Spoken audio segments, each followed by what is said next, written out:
Okay, I'm giving myself a Christmas present a few days late, but this is gonna take 2 weeks, so it's good to go. I've done this series on this channel previously. I'll try to remember to put the links in the description. They're all over the house. Before I settled over here, I think uh, the first one is on the couch, but then most of them are here on the floor after that. But this is one of my earliest book reviews. And I noticed that when I started doing them, the first book is a little on the short side, and every video gets a little longer and a little longer and a little longer because I get more and more into the books and into the series. I'm not gonna, but I should switch out that top row for JD Robb for the videos, but I'm not. It's too much. There's too many of them. I've got too much. I've got hardcovers and soft covers in some of them, and CDs, audiobooks on most of them. And the later ones I do the Audible, but I've got these. The books came out in mass market paperback to begin with, and the first few were done in large print only for hardcover. And if you ever see one of those large prints, they are missing several paragraphs. If you take a large print book and you do it with an audiobook, you will see that there's quite a few paragraphs missing because she later updated them. And these were books put out for the anniversary of the series. I forget if it was 30 or 40 years, but these were put out a while ago in hardcover. So I just have the first few in hardcover, and then there's a whole chunk in mass market, and then we go back to hardcover again for the rest of the series. But I wanted to figure out a way how to cover this series because it is my all-time favorite series, but I've already done it. So I've decided this time to read my favorite parts of the books. So first, I will give you a little bit of the headlines here. And welcome to the D. Louise book series. I'm Christina, K-R-C-I-N-A. This is where I read books, talk about books, no special effects, no theme music, none of that fancy stuff going on here. So, this is book 1.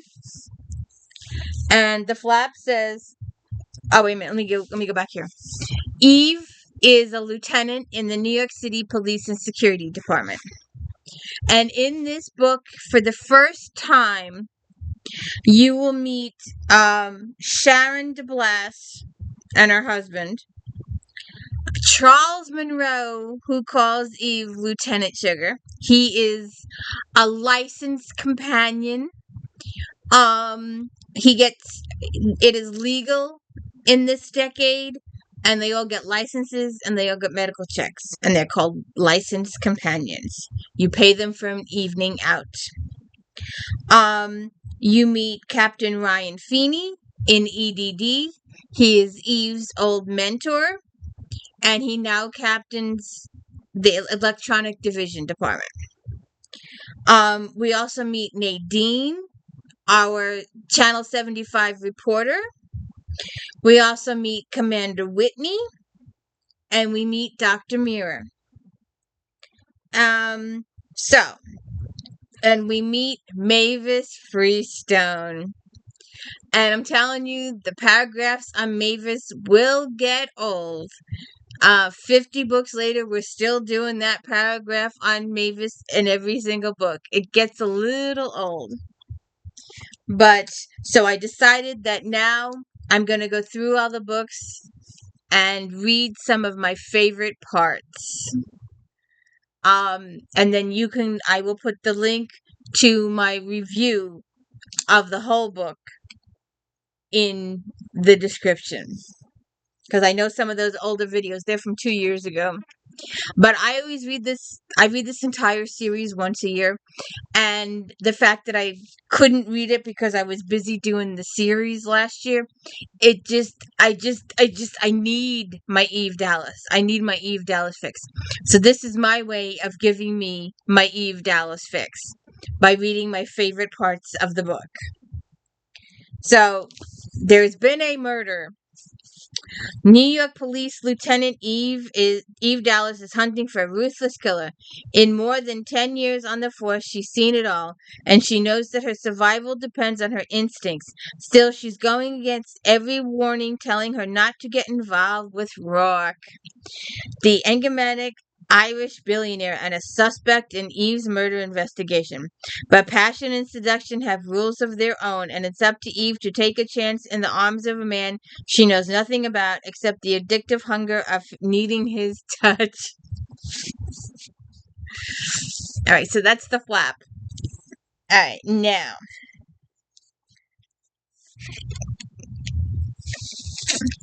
Eve is investigating the murder. The murder has occurred. She's been to the murder scene. She's done her layout of the scene.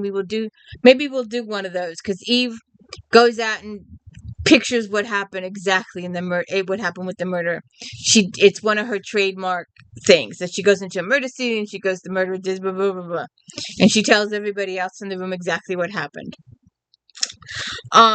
So she's pulling up the data on Rourke.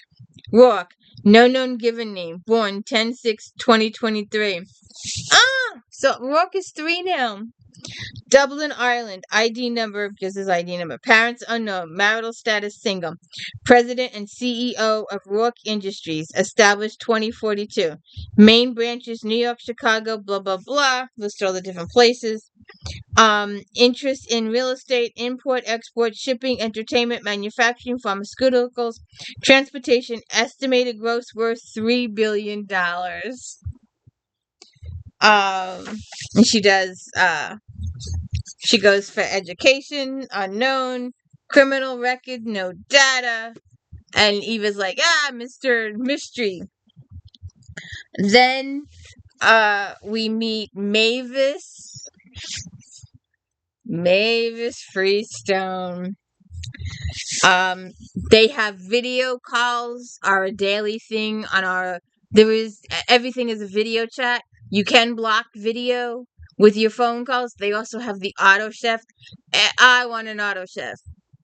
And do you remember if you're old enough to remember in the olden days, if you worked in an office building and they had an employee lunchroom, sometimes they had these cold machines that had sections that revolve sections, and you could go in and get a sandwich or a dry cup of soup that you just had to, you could boil water in the microwave and get a cup of soup, or you could cook one of the hot meals, the TV dinners in this circular thing. That's what I picture the auto chef as, only with more gourmet meals in it, especially when it's dealing with Rourke. And the cars Ken Hoover in this books. There's not too much futuristic stuff in this series. Some people don't like it, but there's not much. There's very little. You can picture most of the stuff, especially now today. When these books first started, it might have been a little on the futuristic side, but today it's almost realistic stuff. So, Mavis contacts Eve. Hey, Mavis, you forgot, didn't you? Mavis Freestone whirled in a jangle of bracelets, a puff scent. Her hair was glittery silver tonight, a shade that would change with her next move. No, I didn't. Eve shut the door, re-engaged the locks. Forgot what? Dinner, dancing, debauchery. And then Mavis sees that Eve is in her gray suit. And she says, you can't be going out in that. Feeling drab, as she often did, within 20 feet of Mavis' outrageous color, Eve looked down at her suit. No, I guess not. So, you forgot. She had, but she is remembering now. They had made plans to check out the new club Mavis had discovered at the space docks in Jersey. According to Mavis, the space docks were perennial horny, something to do with extended weightlessness. You look great. Sorry. It was true. Inevitably, 8 years before, when Eve had busted Mavis for penny theft, she looked great. A silk swirling street urchin with quick fingers and a brilliant smile. In the intervening years, they'd somehow become friends, for Eve, who would count on one hand the number of friends she had who weren't cops, the relationship was precious. And it grows. And it grows. Eve it was her childhood will become more prevalent in later books. How she was raised by foster parents. Some of these foster parents were downright cruel and horrific to her. And her biological parent was also horrific to her. All of those things will be released very, very slowly over the next 30-something books. And it'll crescendo with New York to Dallas, but we have a long way to go before we get there. But so it's a slow progression, but she slowly gains more friends and associates as the series goes on. That's why it's important to read the books in series order. So we start out with Mavis and a little bit of Nadine in this book, and Mira also in this book, and Whitney, her boss, and we slowly add people. Oh, and Charles Monroe, is someone we also meet in this book. So, Mavis goes over to her place instead, and she's at Eve's place instead of going out. She goes over to Eve's place, and Eve gets a delivery while they're there. She glanced up from the wine she was pouring when the buzzer sounded. That can't be dinner already, they ordered in. Even as she said it, she heard Mavis clipping cheerfully towards the door in her 5-inch spikes. Check the security screen, she said quickly, and was halfway to the door herself when Mavis just opened it. She had one moment to curse, another to reach for the weapon she wasn't wearing. Then Mavis' quick, flirtatious laugh at her adrenaline draining again. Eve recognized the uniform of the delivery company, saw nothing but embarrassing pleasure in the young, fresh face of the boy who handed the package to Mavis. I just love presents, Mavis says, with a fluttery of silver-tipped lashes as the boy backed away blushing. Do you come with it? Leave the kid alone, Eve says. That's so cute at that age. She blew a kiss at the security screen before turning to Eve. What are you so nervous about, Dallas? The case I'm working on has me jumpy, I guess. She eyed the gold foil and elaborate bow on the package. She held with more suspicion than pleasure. I don't know who'd be sending me anything. There's a card. You could always read it. That might be a clue. The card says Rock. As she read over Eve's shoulder, Mavis let out a low whistle. Not the Rock. The incredible, wealthy, fabulous to look at, sexily mysterious Rock who owns approximately 28% of the world and all its satellites. The only one I know, Mavis. You know him? Dallas, I've underestimated you unforgivably. Tell me everything. How, when, why did you sleep with him? We've a secret, passionate affair for the last 3 years, during which time I bore him a son who's being raised on the far side of the moon by a Buddhist monks. Get a grip, Mavis. It has to do with the case. And she added before Mavis could open her mouth, it's confidential. Mavis didn't bother to roll her eyes again when Eve said confidential. No amount of cajoling, pleading, or warning could budge her an inch. Okay, but you can tell me if he looks as good in person as he does in pictures. Better, Eve muttered. Jesus, really? I think I just had an orgasm. You ought to know. Eve set the package down and scowled at it. How did he know where I live? You can't pluck a cop's address out of the direct file. How would he know? What's up? For God's sakes, Dallas, open it. He probably took a shine to you. Some men find the cool, disinterested, and unattractive, understated attractive. Makes them think you're deep. I bet it's diamonds. She couldn't be more wrong. Mavis ripped ruthily through the pricey paper, tossed aside the lid of the box, and plunged her hand into the gold-edged tissue. What the hell is this? But Eve had already scented it, despite herself begun to smile. It's coffee. He sent her coffee. He knows Eve. They'd had that limo ride back from the funeral. And she had her coffee. It's coffee, she murmured, unaware of the way her soft voice softened as she reached for the simple brown bag Mavis held. Coffee? Illusion shattered. Mavis stared. The man's got more money than God, and he sends you coffee? Real coffee, Eve says. Oh, well then, in disgust, Maeve waves the hand.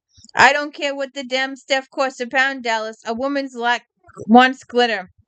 Eve brought the bag to her face and sniffed. Not this woman. The son of a bitch knew just how to get me, in more ways than one, she sighed. I love it. I love it. And coffee will be the main subject for the next 60 books.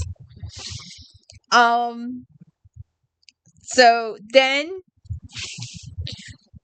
for the first time, we're at the mansion, we're at the castle, as Nixie Swisher way down the line, will call the house is a castle. And she goes there and she meets Somerset. And they will forever, while they will eventually care for each other, they will forever snipe at each other, get their daily jabs in. Would you like a refreshment, Lieutenant? She glanced back, saw with amusement that he continued to hold her jacket between his fingers like a soiled rag. Sure, what have you got, Mr. Somerset? Lieutenant, simply Somerset. And I'm sure we can provide you with whatever suits your taste. She's fond of coffee, Rock said from the doorway, but I think she'd like to try the Montcart 49. The 49? For her? Are you nuts? That's right.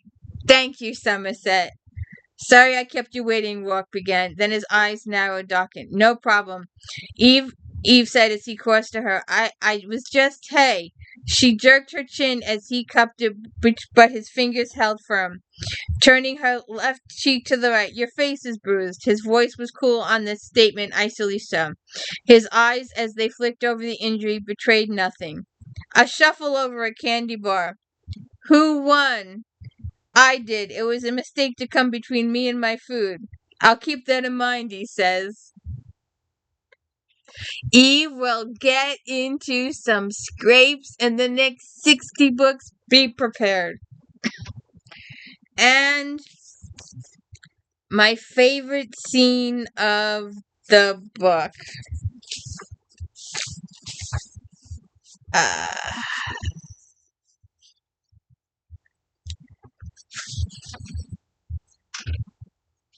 They've been having a conversation. I'm not going to read the whole chapter. But they had a thing, and she's leaving for the day. And, she decides to leave. She's on her way to work.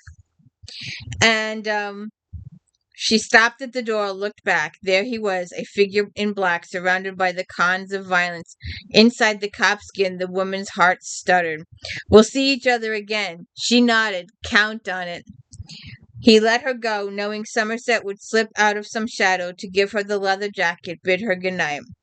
Alone, Rourke took the gray fabric button from his pocket, the one he found on the floor of the limo, the one that had fallen from the jacket of the gray dab drab gray suit she'd worn the first time he'd seen her. Studying it, knowing he had no intention of giving it back to her, he felt like a fool. And Rock will carry that button in his pocket, regardless of what suit he is wearing. He always has that button in his pocket. For the next 60 plus books, that button is in his pocket. And that is the first reading of Naked in Death. And I believe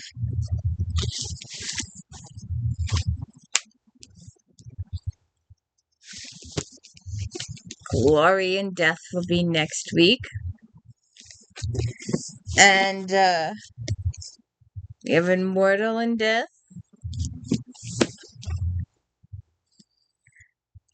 And this is one of the books that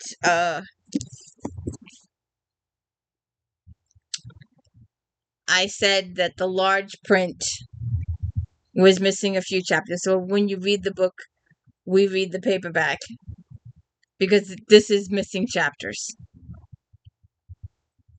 Those are the first few. I didn't bring the rest of them down. This is a big series. But I love this series to death. I just love it. Oh, and I also have Rapture and Death down here. So,